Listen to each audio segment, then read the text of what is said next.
बापू आज या ठिकाणी तीर्थक्षेत्र विकास आघाडीच्या माध्यमातून आज या ठिकाणी उमेदवारी अर्ज दाखल केलेले आहेत.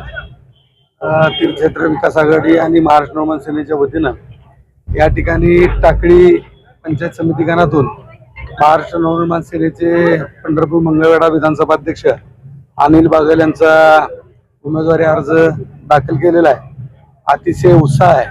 निश्चितपणे येणाऱ्या निवडणुकीमध्ये आमचा विजय होईल याची मला खात्री आहे.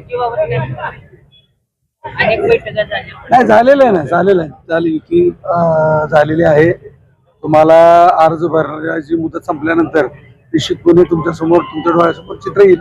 कसे त्या पद्धतीने तुम्ही नगरपालिकेला सर्व विरोधक एकत्र करून आज सत्ता आणली, त्याच पद्धतीने जिल्हा परिषदमध्ये चित्र दिसत. आणि निश्चितपणे या ठिकाणी सगळा परिवार म्हणून आज या ठिकाणी आम्ही सगळेजण एकत्र आहोत.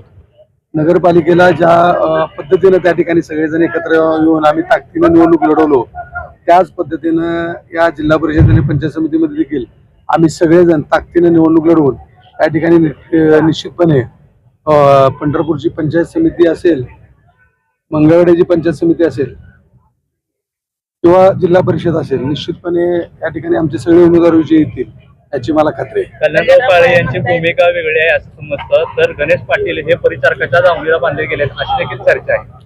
नाही, याच्यामध्ये तुम्हाला आपल्याला आज अर्ज भरायची शेवटची मुदत आहे. अर्ज काढायची 27 तारीख मुदत आहे.